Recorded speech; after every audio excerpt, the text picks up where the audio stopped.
Vamos falar um pouco de controle proporcional, integral e derivativo, o famoso PID. Então, o conteúdo dessa aula está dividido em objetivos, objetivo dessa aula, uma introdução sobre controle de processos, com definição de tipos de controle diferentes, ações de controle de feedback, que é o que o PID faz, né? O controlador feedback. No desenvolvimento da aula, vamos falar sobre o controlador proporcional, sobre o proporcional e integral e sobre o PID, que é o proporcional, integral e derivativo. Falar um pouquinho sobre a sintonia dos parâmetros desse PID, alguns exemplos e, no final, as referências bibliográficas. Bom, objetivos gerais desse conteúdo de hoje é introduzir um mecanismo de controle proporcional, integral e derivativo. De forma específica, precisamos compreender o que é um mecanismo de controle, entender as ações fundamentais de controle, entender as influências de cada termo do controle PID, sintonizar os parâmetros do controlador PID a partir de alguma metodologia. Controle de um processo. Vamos lá. Controle de processo é muito aplicado para processos instáveis. O que significa instáveis? Instável significa que um processo, se for perturbado, ele começa a oscilar ou a caminhar para uma condição sem controle, uma condição instável, uma condição explosiva, extrema. Então é mais ou menos isso que é a ideia de processos instáveis. Um sistema de controle atua nas variáveis manipuladas de forma a corrigir a variável controlada e manter o sistema dentro da estabilidade, ou seja, todo o processo permite algumas oscilações na variável controlada. E para manter essa variável controlada, pode-se utilizar a manipulação de uma variável outra, ou seja, a gente chama essa variável de manipulada. Por exemplo, abertura e fechamento de uma válvula, acionamento de uma bomba, acionamento de uma resistência elétrica, entre outros exemplos. Aqui tem um exemplo de um controle manual, né, de temperatura, cujo operador põe a mão numa tubulação para sentir se está quente ou frio, assim como a gente faz com o chuveiro elétrico quando a gente toma banho. Né? Então a gente regula a válvula manipulando a vazão de água para controlar a temperatura de saída. Então esse daqui é um controle manual. A gente gostaria muito que fosse um controle automático, para a gente não ter que ficar manipulando as coisas. A válvula do chuveiro, tudo bem, que você regula uma vez e o resto fica constante. Não tem muita perturbação no sistema, nem na rede elétrica, nem na vazão de água. Portanto, não preciso ficar corrigindo a vazão e a temperatura de tempos em tempos. Muito raro isso. Portanto, quando a gente quer um controle que precisa ser corrigido com frequência, é melhor colocar um controle automático, ao invés de um operador humano.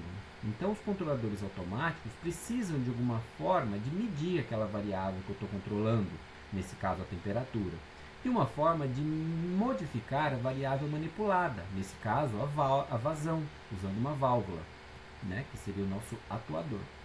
O controlador mais comum no mercado, sofisticado, né, que consiga uma ação proporcional a uma variável, um erro, por exemplo, posso dizer assim, né, é o PID. Então existem vários controladores proporcional, integral, derivativo no mercado. Mas o mais comum de fato é o liga-desliga, que é o on-off, né, que é o termostato, o relé. Esse sim é o mais comum. Tá? Por isso titubeei na hora de falar que o mais comum é o PID, porque realmente não é. Mas o PID é o mais comum com algum grau de precisão, de maior precisão, e não um termostato, né? Maior precisão que um termostato. Certo? Podemos definir três configurações gerais de controle: controle feedback, ou realimentado, controle inferencial e controle feed-forward. A diferença do controle feedback e do inferencial é só em relação ao medidor da variável controlada, por exemplo, medidor de temperatura. Então, se eu tiver um sensor de temperatura, eu vou ter um controle direto. Se eu não tiver, eu preciso inferir a temperatura a partir de um outro sensor. Essa é a diferença. Então, vamos falar do controle feedback. Geralmente, nós representamos um fluxo do processo dessa forma. Então, nosso processo recebe perturbações externas e modificações das variáveis manipuladas, certo? Válvulas, resistências elétricas, liga, desliga de algum termostato, enfim, qualquer coisa que esteja modificando a entrada do meu processo vai modificar o processo, assim como perturbações que eu não espero também. E esse processo, eu preciso ter uma saída desse processo, ou seja, eu preciso medir alguma coisa desse processo, que vai ser minha saída. As minhas variáveis controladas estão nessa saída. Bom, esse sinal de sensor vai entrar no controlador. Esse controlador, existe uma pré-configuração de set point, ou seja, desejo de valor para aquela variável. Ele vai comparar esses dois e vai calcular aqui abertura, fechamento de uma válvula, acionamento de alguma variável manipulada. E vai modificar o processo, ele vai medir esse erro, ou seja, ele só atua no processo depois que ele mede a saída. Por isso que é um controle feedback. Controle inferencial, eu não tenho um sensor ali na saída. Eu tenho que estimar a variável controlada. Então eu preciso de um estimador, ou seja, algum soft sensor, para calcular os valores das variáveis controladas não medidas. Ok? Daí sim, aquele valor estimado vai entrar na ação do controlador, que vai comparar o valor que eu estimei com o set point desejado e vai modificar alguma variável manipulada para alterar o meu processo. Controlador feed forward ou antecipativo, eu preciso de um modelo no meu processo. Então eu sei o que as perturbações causam no processo. Então eu preciso de modelar de forma precisa o meu processo. Então eu meço as perturbações antes que ela altere o processo e modifico as variáveis manipuladas antes de acontecer algum erro no processo, certo? Esse é o feed forward, ou antecipativo. Então vamos lá, um fluxograma mais completo aqui do nosso sistema, né? Então nós temos aqui o nosso processo com as perturbações, que eu chamei de desvio, as variáveis manipuladas que entram no processo e alteram o processo, e a saída do processo que nós chamamos aqui de Y. Então eu vou medir esse Y usando algum sensor, um medidor. Obviamente que o Y e a resposta do medidor podem ser um pouco diferentes. Então eu chamei aqui de Y medido. Esse Y medido entra no nosso sistema de controle, no nosso controlador, que vai comparar o Y medido com o set point desejado. Veja só, set point desejado entra como positivo, o Y medido entra como negativo, então eu tenho um sinal de erro. O que é o erro? Set point menos o valor lido do processo do sensor. E esse erro vai alimentar o nosso controlador, que vai calcular uma ação de controle, um Czinho aqui, ó. E esse Czinho vai ser alimentado no nosso elemento final de controle, no nosso atuador, que modifica o processo e assim por diante. Vamos lá então. Medir o valor da saída do processo, Y medido. É isso que faz o controle feedback, ou seja, eu preciso calcular um erro, que é o set point menos o Y medido. De que variável? Por exemplo, vazão, pressão, temperatura, qualquer variável que eu tenha um sensor. Tá? Então, o meu sensor vai me dar o valor da variável controlada, ou variável medida, e eu vou calcular um erro em relação a um set point. Então, eu desejo uma temperatura, meço uma outra temperatura, né? A temperatura real, e calculo a diferença, que é o erro do que eu desejo menos o que o real que está acontecendo no meu processo. Esse erro, que eu chamo de desvio, é fornecido então ao nosso controlador, que vai fazer um cálculo de qual vai ser o valor da minha válvula ou da minha resistência elétrica, que eu estou manipulando, essa variável que vai ser manipulada, de forma a diminuir o erro. Tá? Então vamos lá. Então esse é o nosso controlador proporcional, que é o mais simples que tem, depois do liga-desliga, que é o relé, que nós não vamos falar dele, né? Então minha ação de controle proporcional depende apenas desse erro e de uma constante. Então tem uma constante a mais que eu preciso saber quanto vale, ou seja, eu preciso calibrar meu proporcional. Tá bom? Mas é só um parâmetro. O ganho, que eu chamo de constante KC, o nosso ganho, pode ser ajustado para fazer as saídas do controlador tão sensíveis quanto se precisa. Ou seja, eu quero uma saída muito rápida, então eu coloco um KC muito grande. Se eu quero um sistema mais lento, eu vou diminuir o valor do KC. O sinal de KC pode ser escolhido para fazer a saída do controlador aumentar ou diminuir, ou seja, eu posso colocar um valor positivo ou negativo, depende da ação do controle.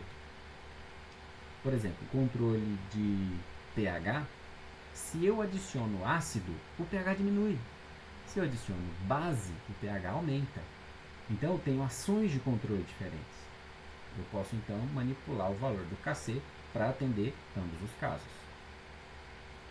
Grande problema do P, do proporcional desse controlador P, é o erro de offset, o erro estacionário. Vejam que na maior parte das vezes, o proporcional sozinho pode não zerar o valor do erro, ou seja, pode ser que ele não atinja o valor do set point. Portanto, precisamos adicionar alguma coisa na ação de controle, alguma variável, que continue somando ação, continue somando valores, até que o erro seja zero. E a esse termo chamamos de integral, ou seja, enquanto o erro persistir, ou seja, enquanto houver erro, eu continuo somando esse erro durante esse tempo que tiver erro. Então, a ação de controle proporcional, eu somo um termo que eu chamo de integral. Então, a cada passo do meu controlador, eu vou ter que somar mais alguma coisa se o erro não for zero. Se o erro for zero, obviamente, que eu não preciso somar mais nada, então minha ação de controle final já está calculada e o erro já está zero, estou no valor que eu quero. Ok? Portanto, eu adiciono mais uma constante para ser calibrada aqui no meu controlador. Se eu usar o controle proporcional integral, então eu tenho duas constantes. O proporcional, que eu chamo de KC, e o integral, que eu chamo aqui de tau i, tá? Que é o termo integral. Beleza? E aqui está a resposta de um controlador proporcional integral a uma mudança unitária no erro. Portanto, aqui no tempo zero, veja só, o meu erro deu um degrau aqui de igual a 1. Ou seja, aconteceu um erro igual a 1. Como é que o controlador responde? Ni que aconteceu o erro, o controlador já começa a responder proporcional ao erro. E essa inclinação aqui é proporcional ao termo integral, que é o KC sobre tau i. Veja só, é esse termo aqui, ó, KC sobre tau i. Beleza?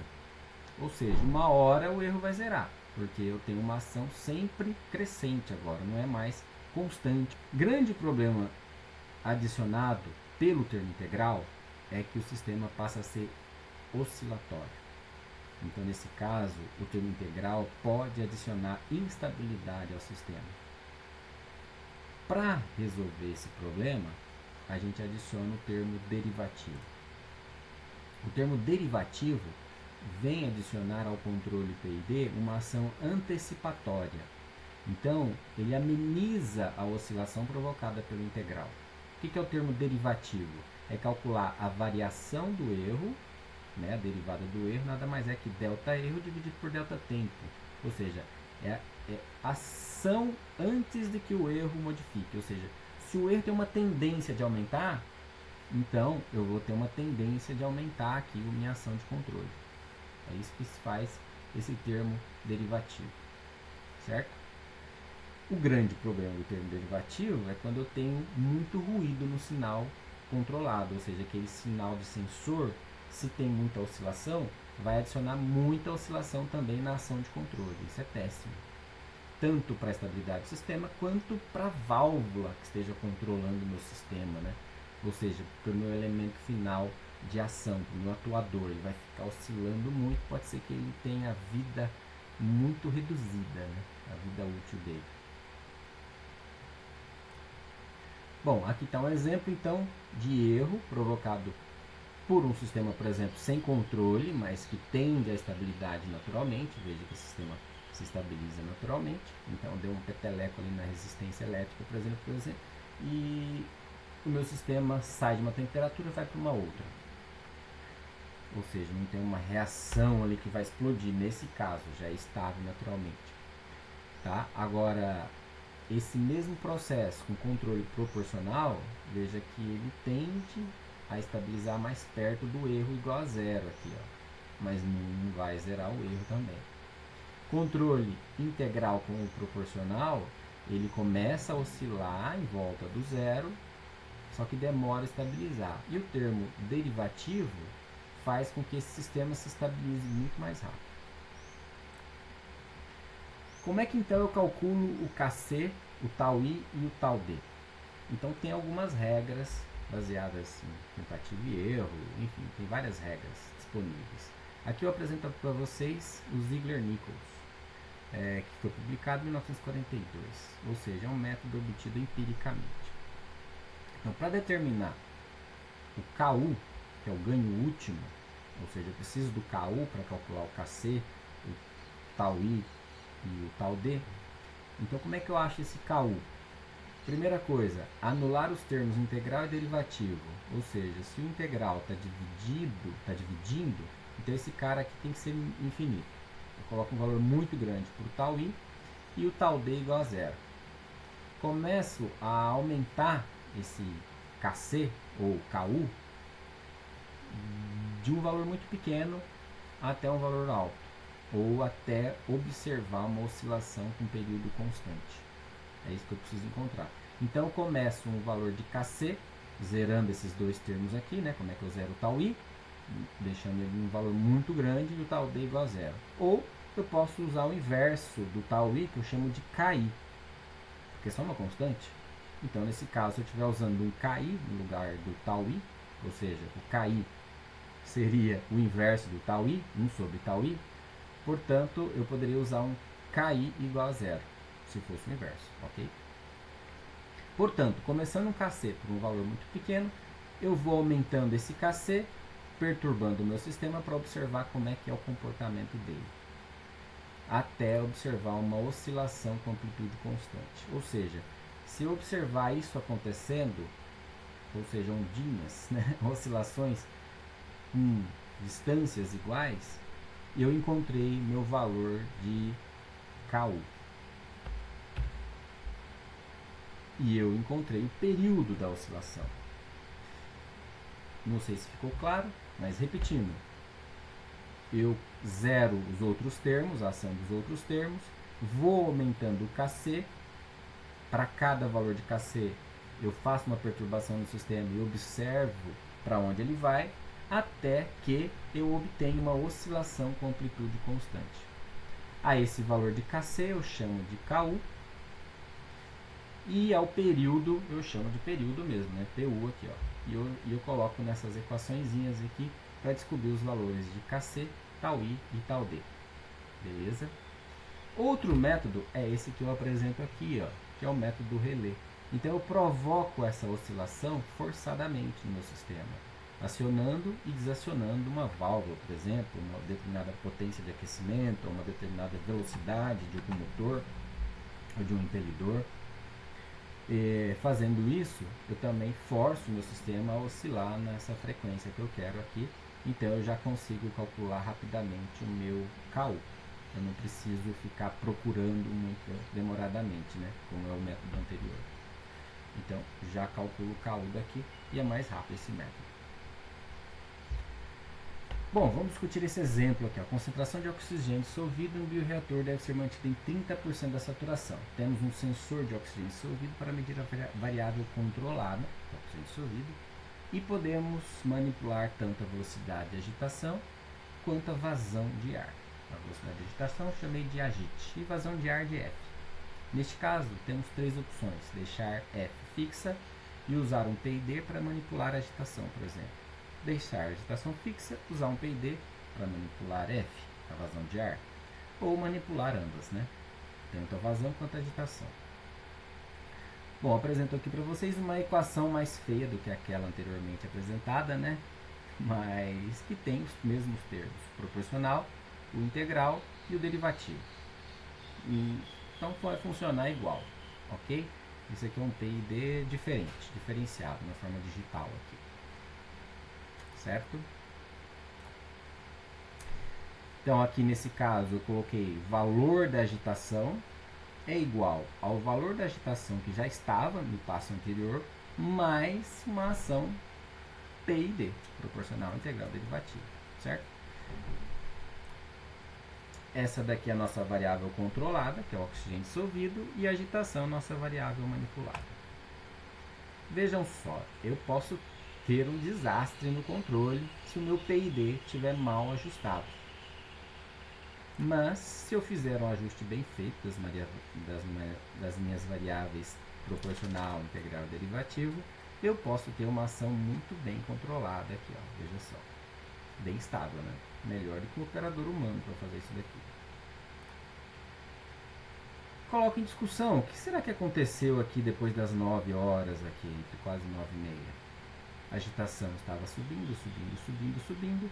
O oxigênio dissolvido estava em 30%, maravilhosamente muito bem. De repente, o oxigênio começou a cair.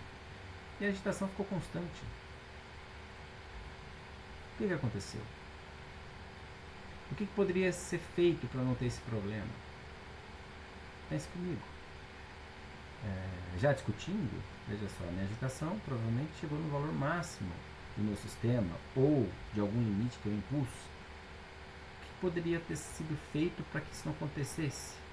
A partir desse ponto, eu poderia, por exemplo, aumentar a vazão de ar ou de oxigênio puro. Pense nisso. Então, quais são as vantagens e desvantagens das ações de controle proporcional, integral e derivativo? Quais são seus efeitos característicos na resposta de um processo? Discuta os efeitos nos termos proporcional, integral e derivativo na resposta de um processo controlado por um PID. A ação integral de controle deixa o processo mais rápido ou mais lento, mais ou menos oscilatório, com desvios maiores ou menores do set point? Explique suas respostas.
Gostaram?